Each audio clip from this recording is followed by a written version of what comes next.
الحمد للہ وکفا وسلام علی عبادہ الذین اصطفیٰ اما بعد۔ اللہ تعالیٰ نے حضرت معاذ رضی اللہ اور عمار ابن یاسر اور یہ چند بڑے بڑے صحابہ کرام رضی اللہ عنہ جو تھے، ان کے دلوں میں اللہ کے رسول صلی اللہ علیہ وسلم کی محبت اور تعظیم ڈال دی تھی، اور یہ حضرات تمام عمر حضور صلی اللہ علیہ وسلم سے سبق پڑھتے رہے، سیکھتے رہے، اور پھر ان پاک چیزوں کو انہوں نے امت میں منتقل کیا۔ وہ انتقال اس طرح بھی ہوا کہ الفاظ، واقعات، اور وہ انتقال اس طرح بھی ہوا کہ انہوں نے اپنی زندگیوں کو اس کے مطابق ڈال دیا۔ چنانچہ سے عمار رضی اللہ عنہ کو جو آپ نے دعا تلقین فرمائی تھی، اس میں یہ آتا ہے کہ اے پروردگار مجھے آنکھوں کی ٹھنڈک نصیب فرما، قرۃ عین لا تنقطع، اللہ آنکھوں کی ایسی ٹھنڈک جو ختم نہ ہو۔ حضرت عمار رضی اللہ عنہ دعا کے آخر میں سلام سے پہلے یہ پڑھا کرتے تھے،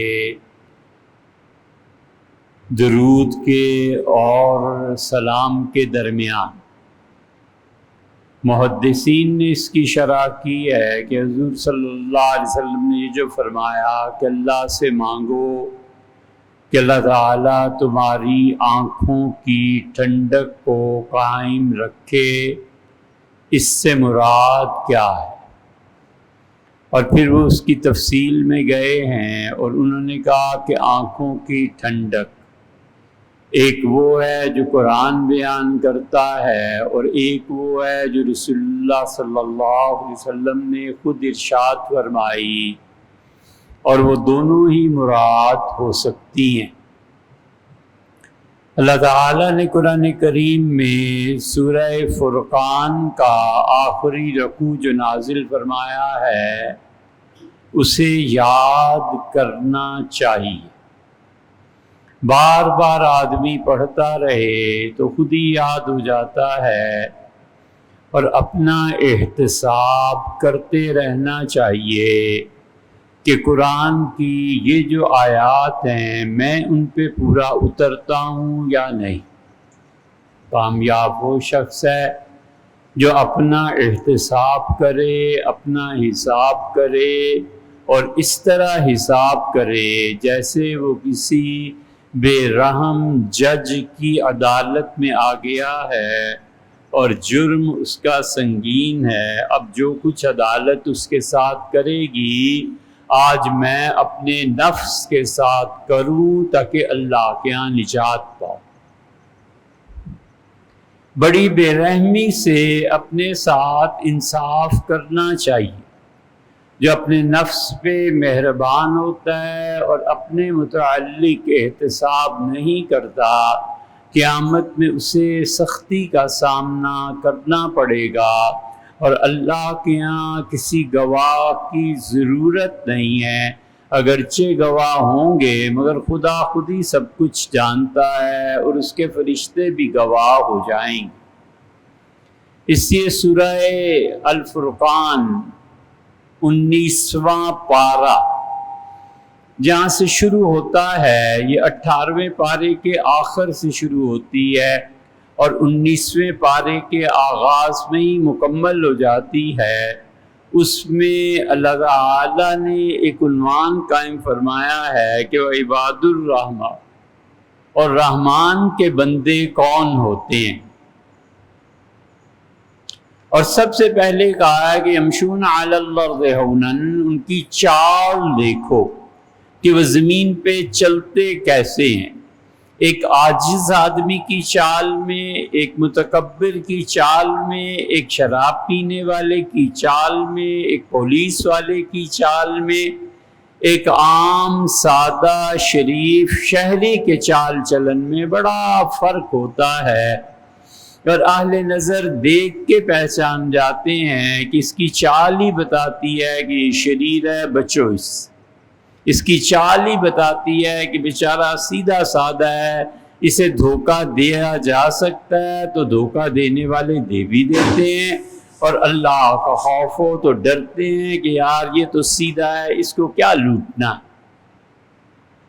اس لیے اللہ نے فرمایا عباد الرحمن، اور رحمان کے بندے وہ ہیں، اور پہلی بات یہ کہی کہ یہ دیکھو اس کی چال کیسی، اور یہ دیکھو کہ وہ جب گفتگو کرتا ہے تو وہ کیا کرتا ہے، اس کی گفتگو میں علم، حکمت، تعظیم، دوسرے کے متعلق تعظیم یا مذمت کے وہ الفاظ بولنا جس کو وہ ڈیزرو کرتا ہے، یہ سب چیزیں، اور اسی میں اللہ تعالیٰ نے فرمایا کہ میرے بندے مجھ سے مانگتے ہیں اور دعا مانگتے ہیں، اور اللہ سے دعاؤں میں کہتے ہیں اسی رکوع میں آخر پہ چل کے کہ وَجَعَلْنَا لِلْمُتَّقِينَ إِمَامًا، اے پروردگار ہمیں متقی لوگوں کی سرداری نصیب فرما، هَبْ لَنَا مِنْ أَزْوَاجِنَا وَذُرِّيَّاتِنَا قُرَّةَ أَعْيُنٍ، اے پروردگار ہماری بیویوں کو اور ہمارے بچوں کو ہماری آنکھوں کی ٹھنڈک بنا دے۔ بس اولاد میں جب بھی نافرمانی دیکھے، سرکشی دیکھے، ہمیشہ اللہ سے یہ دعا مانگتے رہنا چاہیے، بڑا اثر ہوتا ہے والدین کی دعاؤں کا بچوں کی تربیت میں، حتیٰ کہ بچوں کی تقدیر میں اثر ہوتا ہے۔ یاد رکھو اولاد کی تقدیر تک اللہ والدین کی دعا سے بدل دیتا ہے، یہ کوئی معمولی چیز نہیں۔ حضور اقدس صلی اللہ علیہ وسلم کو دکھایا گیا خواب میں کہ ایک لڑکا مر رہا تھا، کوئی زندگی کی امید، فرشتے آ گئے موت کے، اور اچانک فرشتے آئے اور انہوں نے کہا ہٹو، انہوں نے کہا اللہ نے بھیجا ہے اس کی روح لینے کے لیے، کیسے ہٹیں؟ انہوں نے کہا اللہ ہی نے ہمیں بھیجا ہے، اور فرمایا ہے کہ اس کی ماں دعا مانگ رہی ہے اس بچے کے بچ جانے کی، ہم نے اس کی سن کے اس کی عمر میں اضافہ کر دیا۔ تقدیر بدل جاتی ہے، اس سے بڑی کیا چیز۔ اس لیے یہ محمد بن سیرین رحمۃ اللہ علیہ جن کے متعلق آپ کہتے ہیں خواب تعبیر اس کے امام، ان کے بیٹے کہتے تھے ہم نے اپنے والد کو دیکھا، ہماری دادی کے سامنے ساری زندگی آواز بلند نہیں،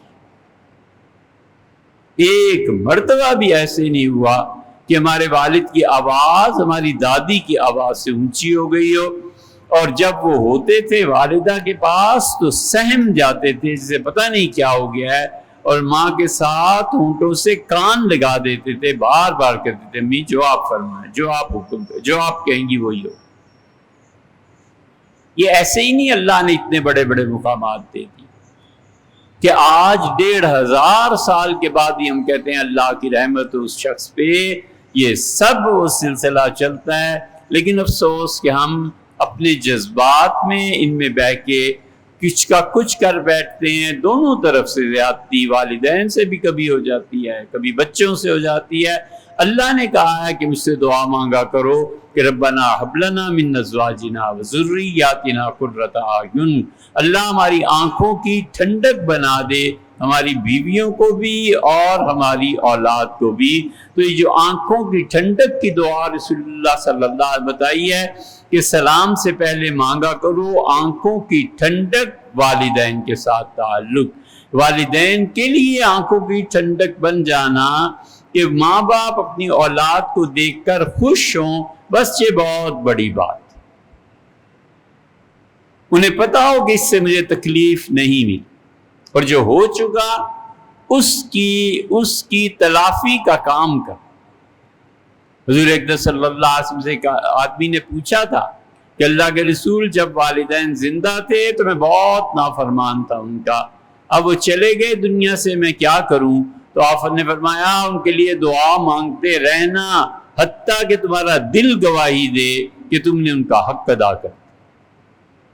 اسی اپنے والدین کو قربانی میں یاد رکھنا، ایصال ثواب میں یاد رکھنا، ان کے لیے ایسے کام کرنا کہ مسلسل ثواب پہنچتا رہے۔ یہ محرم آ گیا ہے، اس محرم میں جا کر ان کی قبروں کو درست کرانا، اس پہ مٹی ڈالنا، اس کا خیال کرنا، یہ سب چیزیں ایسی ہیں۔ طبقات ابن سعد میں آتا ہے کہ محرم جب آتا تھا تو حضرت فاطمہ رضی اللہ تعالی عنہا احد کے قبرستان میں جاتی تھی اپنے والد حضور صلی اللہ علیہ وسلم کے چچا کی قبر کو ٹھیک کرانے کے لیے۔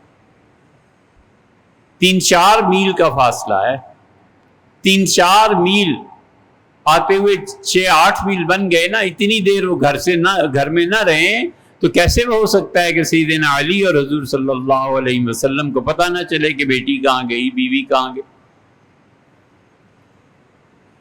اسی لیے قریش جو تھے سیدنا ابراہیم علیہ السلام کے دور سے جو رسمیں ان میں چلی آتی تھی، مثلا وہ طواف کرتے تھے، ننگا کرتے تھے یا کپڑے، تو یہ الگ بات۔ قریش قربانی کرتے تھے، قریش صفا اور مروہ کی سعی کرتے تھے۔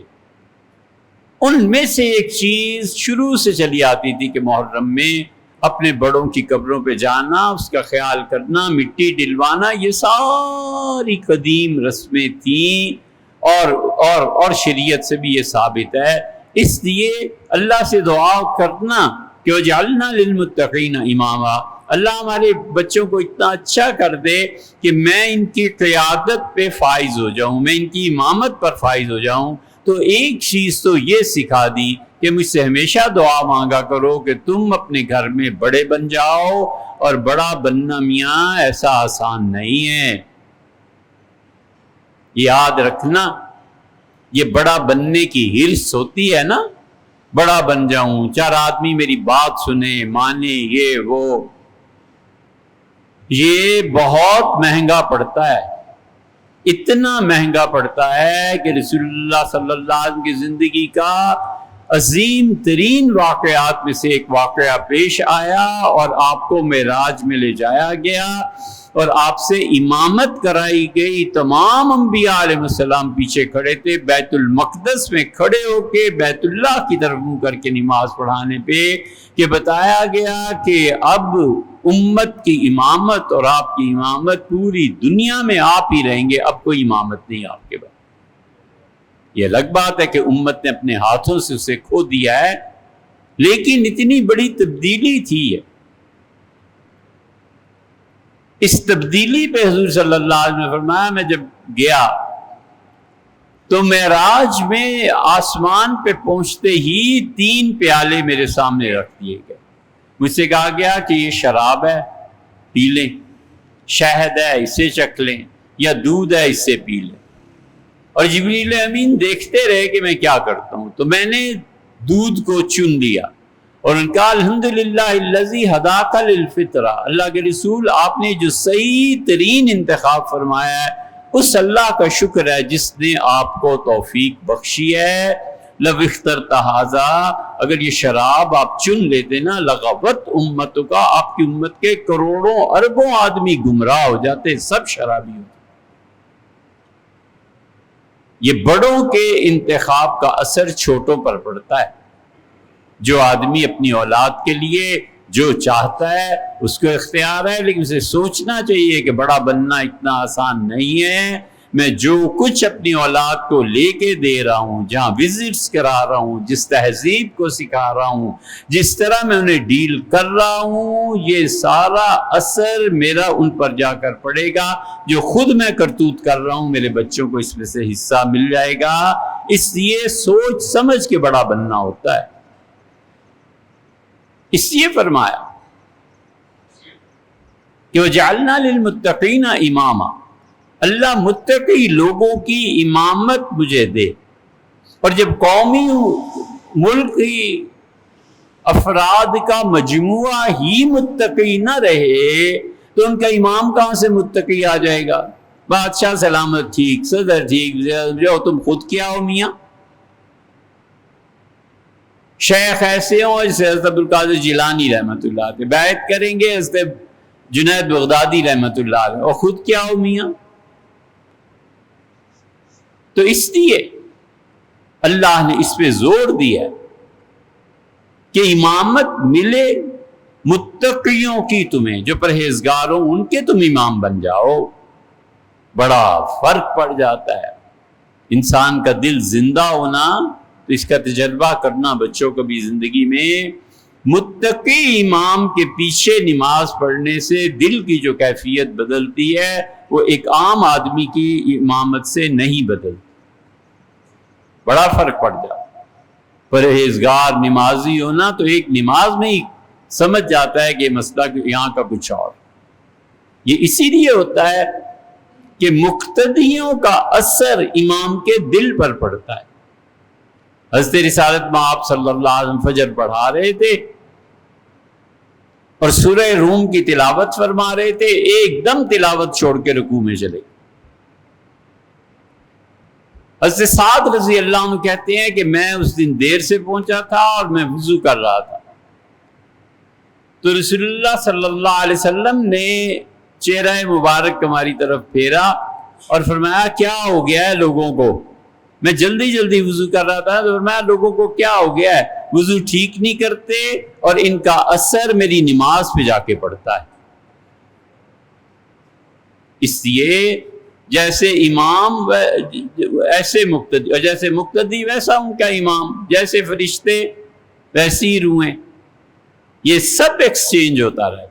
اور دوسری چیز اس حدیث کی شرح میں فرمائی، ایک تو والدین کے متعلق حضور صلی اللہ علیہ وسلم تمہارا باپ تمہارا والد ہے، فرمایا تمہارا باپ جنت کا دروازہ ہے، فمن شاء ذریعہ، تم میں سے جس کا جی چاہے اس دروازے کو ضائع کر دے، جس کا جی چاہے اسے قائم رکھ۔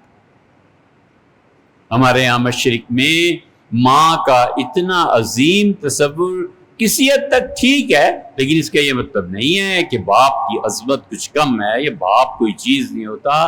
باپ کے فیصلے شریعت نے اسی لیے کہا ہے کہ گھر کے اندر کے فیصلے خواتین کے، اس میں ماں بڑی ہے، اور گھر سے باہر کے فیصلے تجارت ہے، بزنس ہے، چیزوں کا خریدنا ہے، فروخت کرنا ہے، مختلف جگہ پہ، وہاں پر باپ کی حکومت ہے اور گھر کے اندر ماں کی۔ اسی لیے کہ آدمی اپنے بڑوں کے سائے میں جوان ہوتا رہے۔ یہ تو پوچھو ان سے جن کے سر پہ کوئی بڑا نہیں رہتا نا، پھر جو مصیبت پڑتی ہے اپنے آپ پہ، آدمی کہتا ہے یا اللہ وہ 100 برس رہتے، کاش کہ وہ زندہ رہتے اور میرے پہ یہ بوجھ رہا۔ بوجھ باقاعدہ محسوس بھی ہوتے ہیں، جو محسوس کرتے ہیں، اور وہ بوجھ انسان کو دبا دیتا ہے، غصے کو دبا دیتا ہے، خواہشات کو دبا دیتا ہے، عقل زیادہ ہو جاتی ہے۔ اسی لیے حضرت ابوبکر رضی اللہ عنہ سے عبداللہ ابن مسعود رضی اللہ عنہ نے کہا کہ ابوبکر اللہ سے ڈریے، آپ عمر کو ہم پہ چھوڑ کر جائیں گے، یہ تو مسلط ہو جائیں گے عمر ہم پہ۔ تو حضرت ابوبکر رضی اللہ عنہ نے کہا مجھے بٹھا دو، لیٹے ہوئے تھے، مشورہ کر رہے تھے کہ تمہارا کیا خیال ہے، میں اگر عمر کو خلافت دے، ان کا بٹھا دو۔ بٹھائے گئے تو حضرت ابوبکر رضی اللہ عنہ فرمایا عبداللہ تمہیں یاد رکھنا چاہیے کہ اللہ اور عمر دونوں کو میں تم سے زیادہ جانتا ہوں، مجھ سے اگر پوچھیں گے تو میں صاف کہہ دوں گا کہ اس امت میں سب سے اچھا آدمی جو مجھے نظر آیا میں خلافت اسے دے۔ ابن مسعود رضی اللہ عنہ کہتے تھے مجھ سے فرمایا کہ ڈر نہیں عبداللہ، جب عمر پہ خلافت کا بوجھ پڑے گا خود بخود نرم ہو جائے گا۔ یہی ہوتا ہے، بڑے سر پہ نہ رہیں پھر پتہ چلتا ہے۔ امام غزالی نے ایک جگہ لکھا ہے، کسی کی بات نقل کی لیکن کی بہت اچھی، انہوں نے کہا جب سر پہ بڑا نہ رہے نا تو گھر میں اگر بلی پالی ہوئی ہو تو اسی سے مشورہ کر لے تاکہ زندگی آرام سے گزرے، وگرنہ جب اپنے پاس اختیار آ جائے تو زندگی دشوار ہو جائے۔ یہی چیز اس لیے دونوں طرف یہ بھی اور وہ بھی تقوی شرط ہے۔ اور دوسری چیز رسول اللہ صلی اللہ علیہ وسلم نے فرما دی، یہ جو آیا ہے کہ دعا مانگو کہ اللہ تعالیٰ تمہیں ایسی ٹھنڈک دے جو آنکھوں کی ٹھنڈک دے۔ حضور صلی اللہ علیہ وسلم جعلت قرۃ عینی فی الصلاۃ، اللہ نے میری آنکھوں کی ٹھنڈک نماز میں رکھی ہے۔ تو یا تو اس حدیث کا مطلب یہ ہے کہ پروردگار مجھے میری اولاد کو اچھا کر دے تاکہ وہ میری آنکھوں کی ٹھنڈک بن جائیں، اور یا مطلب اس کا یہ ہے کہ پروردگار مجھے نماز کا پابند بنا دے۔ نماز اور نفل تو جنرلی اللہ سے ملنا ہے، جب بھی شروع کر لو پڑھو، نماز پڑھو۔ اور یہ 5 وقت یہ تو اسپیشل قرار دیے گئے نا کہ ان میں 1 to 1 ملاقات ہو جائے گی۔ یہاں پر پہنچ کے کہ 5 وقت اپنے آپ کو نماز کا پابند بنانا ہے، بڑے بڑے لوگ رہ جاتے ہیں۔ یہ مقام ہے جہاں اللہ کے اچھے بندوں کو ہی خدا تعالیٰ کی طرف سے مہربانی ہوتی ہے، اور یہ امت نماز پڑھنے والی نہیں۔ پہلے آبادی 5 کروڑ ہوتی تھی، اس کے 1-2% نماز پڑھ لیتے تھے، اب 24 کروڑ ہو گئی، اس کے 1-2% نماز پڑھ لیتے۔ اس وقت اس کے جوان جو نماز پڑھتے تھے، بڈھے وہ انتقال ہوا، قبروں میں چلے گئے، اب ہمیں جوان نظر آتے ہیں۔ یہ زیادہ کچھ نہیں ہے، آبادی زیادہ ہو گئی ہے، ورنہ کون اب نماز پڑھتا ہے؟ کوئی آدمی جو یہ کہے کہ عمر بھر میری تکبیر اولیٰ نہیں چھوٹی، کوئی کہے میری جماعت نہیں چھوٹی۔ اسی لیے اللہ کہتا ہے کہ جب تم نماز کو نہیں پڑھتے اور وہ وقت کسی اور کو دیتے ہو تو وہ میرے ساتھ شرک ہے۔ وَلَا تَكُونُوا مِنَ الْمُشْرِكِينَ، اقیم الصلاۃ، نماز کو پڑھنا ہے، قائم کرنا ہے، اور مشرک نہیں ہو جانا۔ یا اللہ نماز نہ پڑھے کوئی ساری زندگی بھی ہم جنازہ پڑھ دیں، دعا مانگ لیں، مشرک تو نہیں ہو جاتا۔ اللہ نے بڑی گہری حقیقت کی طرف اشارہ فرمایا کہ تمہارے مفتی تمہیں مسلمان ہی کہیں گے، لیکن نماز کے وقت میں جو تم میرے دربار میں نہیں آئے نا، کوئی اور چیز زیادہ عزیز تھی، نیند عزیز تھی، کوئی چیز عزیز تھی، یہ تم میرے ساتھ شرک کر رہے ہو کہ میں نے دل دیا، دماغ دیا، قوا دیے، اور تم سب کسی اور طاقت میں لگا رہے ہو، میرے سامنے نہیں آتے۔ اسی لیے رسول اللہ صلی اللہ علیہ وسلم نے جو بدترین بد دعائیں لوگوں کو دی ہیں، خندق کے دن رسول اللہ صلی اللہ علیہ وسلم کی 2 یا 3 نمازیں رہ گئی تھی، مسلسل ادھر سے تیر آ رہے تھے، اور 3 نمازیں یا 2 آپ کی رہ گئی۔ ظہر، عصر اور مغرب میں اختلاف۔ عشاء کے وقت آپ نے ساری نمازیں پڑھی، اور آپ نے فرمایا نماز کے بعد دعا مانگی اور کہا اللہ ملیت قبورہم بالنار، جہنم کی آگ سے ان کی قبروں کو بھر دے جنہوں نے آج مجھے تیرے سامنے 3 وقت کھڑے نہیں ہونے دیا۔ اس لیے فرمایا، کبھی کبھی فرماتے تھے بلال اٹھ آذان دے، ارہنی بالصلاۃ، نماز پڑھیں، چین اور آرام ہو زندگی میں، اٹھو۔ حضرت بلال رضی اللہ عنہ کہتے ہیں ہم جا رہے تھے ایک جگہ پہ، میں نے کہا اللہ کے رسول ظہر کا وقت ہو گیا، آپ نے فرمایا کہ ابھی اور چلو، ابھی اور چلو۔ پھر میں نے 3-4 مرتبہ یہ ہوا، پھر دوپہر ٹھنڈی ہو گئی، گرمیوں کا شدید موسم، تو آپ نے فرمایا بلال جب گرمی شدید ہو جائے تو پھر ٹھنڈا کر کے آرام سے نماز پڑھا کرو۔ گھر کی بھی اجازت دے دے، فرماتے تھے آج اذان دینا، بارش ہو رہی ہے تو ان لوگوں کو کہنا حی علی الصلاۃ اور حی علی الفلاح کے بعد جہاں تک آواز پہنچے کہ الا صلوا فی رحالکم، لوگوں اپنے گھروں میں آج ظہر پڑھ لو، مسجد نہ آؤ۔ یہ سب چیزیں رسول اللہ صلی اللہ علیہ وسلم کی حیات طیبہ میں ایسے ہی تھا۔ سیدنا عمر رضی اللہ عنہ پہ قاتلانہ حملہ ہوا ہے۔ عبد الرحمن ابن عوف رضی اللہ عنہ کہتے تھے مجھے اندازہ ہوا کہ امیر المومنین ظاہر ہے بے ہوش ہو گئے تھے، خون شدید بہہ رہا تھا، تو مجھے اندازہ ہوا کہ اب ہوش میں آئے ہیں، تو میں نے ہلایا اور میں نے کہا امیر المومنین نماز۔ انہوں نے کہا عبد الرحمن سچ کہتے ہو، جو شخص نماز نہیں پڑھتا رسول اللہ صلی اللہ علیہ وسلم کے دین میں اس کا کوئی حصہ نہیں ہے، مجھے نماز پڑھا دو، تو فجر کی 2 رکعتیں جلدی جلدی اسی حالت میں انہوں نے پڑھ لی۔ یہ ہے جس کو رسول اللہ صلی اللہ علیہ وسلم نے، یہ میری آنکھوں کی ٹھنڈک ہے، یعنی میرے دل کا چین ہے کہ نماز پڑھتے ہیں۔ اس سے بہت بڑی چیز جو انسان کی زندگی میں پیدا ہو جاتی ہے، ڈسپلن بھی ہے، کون سا کام کس وقت کرنا ہے، کس کا دھیان کرنا ہے۔ اسی لیے رسول اللہ صلی اللہ علیہ وسلم فرمایا بغیر حساب و کتاب جنت میں جانے والوں کا پوچھتے ہو، اور آپ نے فرمایا وہ لوگ جن کا دل مسجد میں اٹکا رہتا ہے۔ یہ سردیوں کی جو نمازیں ہیں نا، اس میں تو دل بالکل اٹکا رہتا ہے کہ ابھی ظہر ہوئی، ابھی عصر ہو گئی، ابھی مغرب ہو گئی، وہ دل اٹکا ہی رہتا ہے کہ یار 1 گھنٹہ آدھا گھنٹہ رہ گیا، گھڑی دیکھتا ہے، کچھ کرتا ہے۔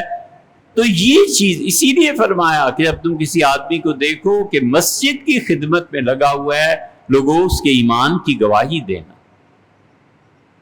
یہ سارے اعمال وہ ہیں جو ہماری زندگی کو ڈسپلن سکھاتے ہیں کہ ڈسپلنڈ لائف گزارنی۔ بڑی کوتاہی ہوتی ہے، ایک جوتا پہن کے جا رہا ہے، حضور صلی اللہ علیہ وسلم منع فرمایا نہ، دونوں جوتے پہنو یا دونوں جوتے اتار کر چلو، ایسے نہیں چلا کر۔ ایک آدمی آیا، ہاتھ بڑھایا مسافے کے لیے، حضور صلی اللہ علیہ وسلم پیچھے ہو گئے۔ اب مسافہ نہ کرنا کسی سے یہ ہے کہ بہت بڑی توہین کی علامت۔ وہ پریشان ہو گیا، تو آپ نے فرمایا تمہیں اللہ نے اتنے پیسے نہیں دیے کہ کنگھی خرید کے سر اور داڑھی کے بالوں کو درست کر لیتے؟ اور پھر آپ نے فرمایا کہ میں نے تمہیں دیکھا تو مجھے تو لگتا تھا کوئی جن آ گیا ہے، بکھرے ہوئے بال، بکھری ہوئی داڑھی، یہ کیا چیز ہے؟ ہم نے آپ کو حدیث سنائی تھی کہ وہ 1 سال بعد آئے باہلی رضی اللہ عنہ، اور حضور صلی اللہ علیہ وسلم تم جب پہلی انہوں نے مجھے پہچانا؟ آپ نے فرمایا نہیں۔ تو انہوں نے کہا میں وہی ہوں باہل قبیلے سے۔ تو آپ نے فرمایا تم پہلی مرتبہ پچھلے برس جب اس سے ملے تھے تو تم کتنے خوبصورت، کتنا اچھا تمہارا جسم تھا، اور اب جو تم آئے ہو تو یہ تم نے اپنے اوپر کیا عذاب مسلط کر لیا ہے؟ کس نے تمہیں عذاب میں ڈال دیا ہے کہ تمہارا رنگ روپ سب اڑ گیا؟ انہوں نے کہا اللہ کے رسول جب سے مل کے گیا ہوں اب تک روزے ہی ہمیشہ رکھتا ہوں۔ منع فرماتے کہ نہیں۔ یہ سب چیزیں وہ ہیں جو انسان کی زندگی کو منظم بنا دیتی ہیں۔ پتہ ہے نماز پڑھنی ہے، اپنے وقت پہ اٹھ جانا ہے، پتہ ہے وضو کرنا ہے، اس کی تیاری کر لینی ہے، یہ ساری چیزیں، اور پرواہ ہی نہ ہو، زندگی کی بھی پرواہ نہ ہو۔ سبحان اللہ، یہ کیسے کوئی مومن ہو سکتا ہے کہ زندگی کی پرواہ؟ اس لیے فرمایا کہ عمار اللہ سے یہ مانگا کرو کہ اللہ میں تجھ سے آنکھوں کی ٹھنڈک مانگتا ہوں۔ تو یا تو مراد یہ ہے کہ میری اولاد میرے لیے سکون کا باعث بنے، اور یا مراد یہ ہے کہ